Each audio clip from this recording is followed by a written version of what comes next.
What they found is women outperform men by as much as 3 to 4 percentage points. What does the data tell us about why?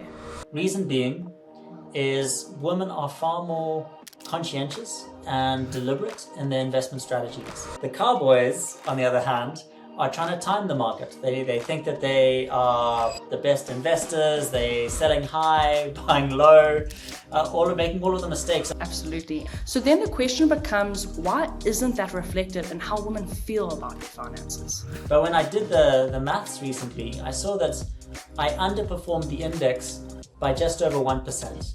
And although that doesn't seem like a lot, but here I am, trading derivatives and a whole bunch of other stuff, which was taking a lot of time and energy and headspace. Actually, if I'd been far more feminine in my investment strategy and just put the money away, our family portfolio would be up an additional 1.5%. Welcome back to Frankly Speaking, where we tackle topics around investing and managing your money with no jargon. I'm Manuella Penev, the marketing manager at Franc, South Africa's digital wealth coach, helping everyday South Africans grow their money with confidence. This episode is part of our 5-part mini-series, unpacking the Franc Wealth Index Report 2026, one of the biggest surveys on financial well-being in South Africa, based on responses from almost 4,000 people. The report looks at how South Africans are really doing with their money, not just the numbers on a bank statement, but the habits, the confidence, and the anxieties behind them. In each episode, Dr. Thomas Brennan, our CEO and co-founder at Franc, and the primary author of the report, will be unpacking the different findings from the data. Today, we're getting into one of the findings that I think is both validating and worth sitting with, the gender confidence gap. The data tells us a two-sided story about women and money, and I think both sides will resonate. Thomas, welcome back. Thanks very much, Manuella. Great to be back. Thomas, when most people hear gender gap in the context of money in South Africa, what do they assume that means? Well, I think it's been well documented now that there is a gender income gap. So for the same job, women tend to get paid about 25% less, which is a massive structural issue that needs to be addressed in the country. So when people think about that, particularly when it comes to money, what is the gender gap? They're thinking women being paid less. When most people hear gender gap in the context of money in South Africa, what do they assume this means? Well, I think most people first think about the gap in income. I think it's well documented now that, for the same work, women get paid about 25% less, which is a travesty. There's also the consequence of a lot of women having to take unpaid leave or maternity leave during the course of their career. So they're effectively having a delayed career progression, which is, again, a disadvantage for women who choose to have a family. One of the more interesting insights that came out of the Wealth Index Report was women outperform men when it comes to their average wealth score, which I don't find surprising at all. What does the data tell us about why? Well, so there's our own data and then there's also international data. Let me comment on the international data before I bring it back to the Wealth Index Report. So internationally, people have looked at men and women investing over for a number of years, 10 years, and looking at the net return of their portfolios over the course of that period. Mm-hmm. And what they found is women outperform men by as much as 3 to 4 percentage points. Reason being is women are far more conscientious and deliberate in their investment strategies. They're also not trying to be cowboys, and I use that word very specifically. So, the habits that women have when it comes to investing is they come up with a particular strategy and then they regularly put money into that. So hypothetically, buying low-cost ETFs over a course of period, maybe you've got 2 ETFs, a local and offshore, you're just regularly putting money into those things, not trying to time the market, but you are diligently doing so. The cowboys, on the other hand, are trying to time the market. They think that they are the best investors, they're selling high, buying low, making all of the mistakes. And not only that, not only do they often mistime the market, they also tend to incur far more transaction costs because they could have putting money in and out far more frequently. So the combination of the transaction costs and the mistiming, if you will, contributes to women just having a invest and forget strategy, and the men trying to be smart the invest and forget by far and away outperforms what the men are trying to do. Then when we look at our data, although we didn't look at sort of net performance specifically, we did look at obviously total financial well-being. And women tend to have higher scores. If you adjust for income and education level, they do outperform the men. And actually, if keep everything else being equal, being woman means that you're sort of, more than two times likely to have a better score than men. So that is an incredible thing that women should be very proud about. But as we'll get into, I think that's where there's a little bit of a gap that starts opening up. So if we unpack how women versus men perform on the different pillars or behaviors covered by the wealth score, what do we see, Thomas? The biggest gap for me that came through was actually in the mindset. So when we think of mindset, you think about how confident you feel about your finances, how anxious you feel about your finances, and how confident you feel in your financial knowledge. The biggest gap that we saw was in that sense of sort of confidence.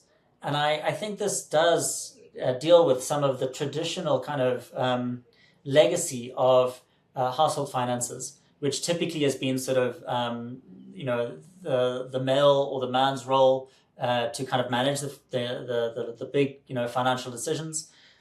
And so I think obviously confidence takes time to develop. And what I really would hope, listeners hear is, given that women do outperform men in terms of their general financial well-being and the sort of data that I shared in terms of from an investment strategy perspective, women tend to outperform men from a net return perspective.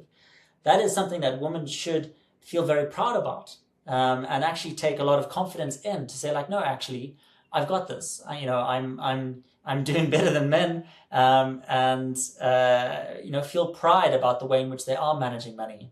So it's a confidence gap, which I don't think is justified, and hopefully our data can start turning that conversation around.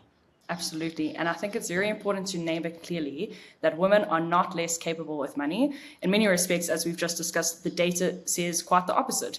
So then the question becomes, why isn't that reflected in how women feel about their finances? It's a very tricky question. And to be honest, I don't know if I'm positioned to answer. I think the one thing that is interesting is that if you look at the other key area where there is difference, it is with regards to sort of investment risk. So, what makes a lot of sense is to obviously distribute your assets, invest regularly, put some money into a number of different asset classes, some of which should have some investment risk exposure.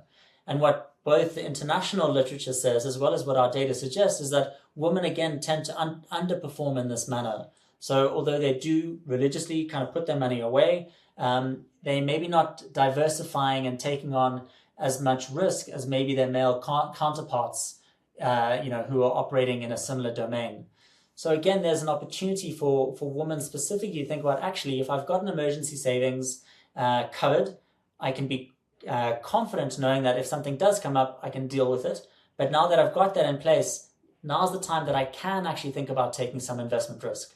And again, that female trait of investing and forgetting will actually stand you in good stead. If you were to have put money into the kind of S&P 500 and not think about it, just to bring it to a personal story. So I manage my wife's finances, which maybe is very stereotypical, but over the past 5 years, I've been doing my cowboy things with a reasonable degree of competency. But when I did the maths recently, I saw that I underperformed the index by just over 1%.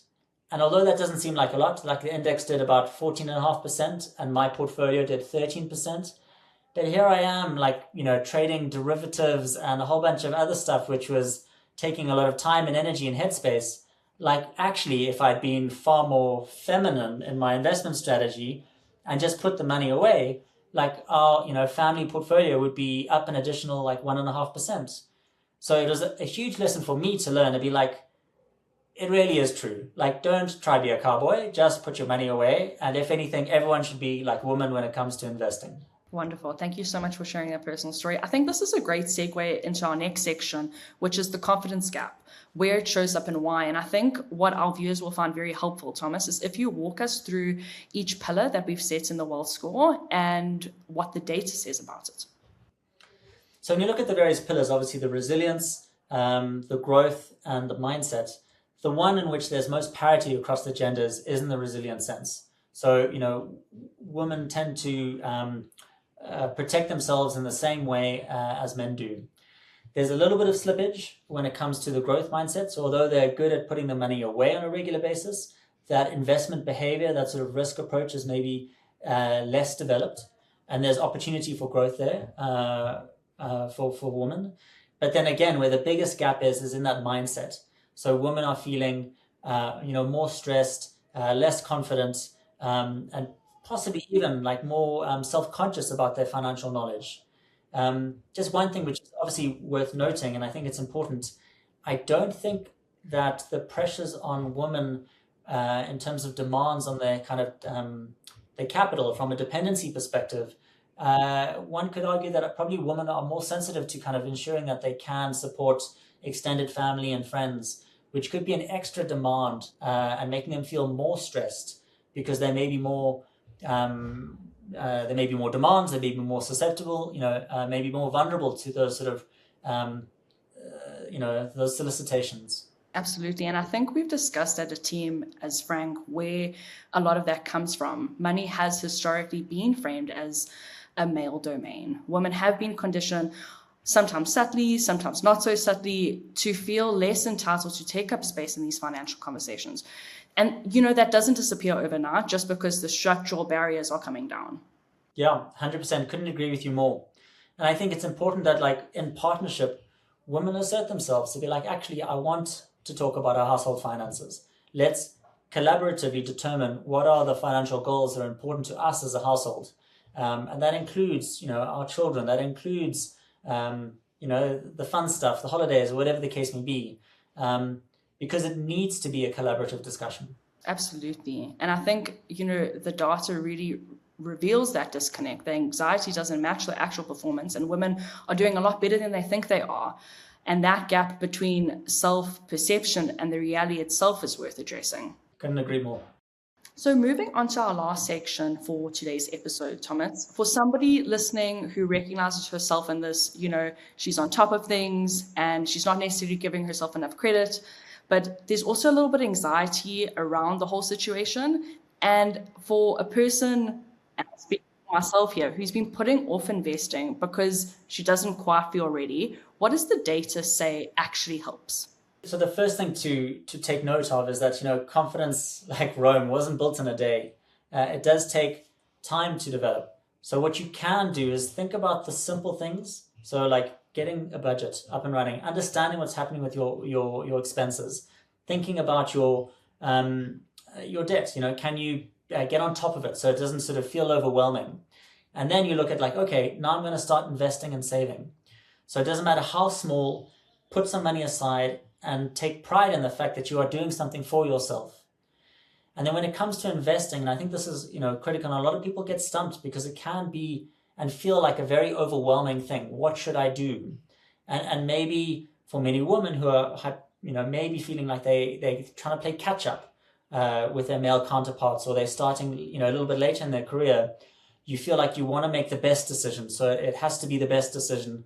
And I think that extra load can be paralyzing sometimes. But the most important thing is just to start. So try not overcomplicate things. Try keep it simple. If you're thinking about investing, thinking about using the Franc app where you can balance some local equity with some offshore equity, and add a bit of maybe money market to kind of balance the risk, so you don't have too much volatility that might sort of drive a little bit of anxiety for people that are sort of new to that arena. But once you've set up that strategy, and obviously we can help our listeners do that through the Franc app, just have confidence or trust a little bit that the process was a good process and that you've come to a decision, and that's okay. And then it's about putting that money away. And again, going back into that sort of old behavior, it's just like, I've now made a decision. I'm going to make it my best decision. And I'm kind of just going to make sure the money is channeled and I pay myself first, every payday.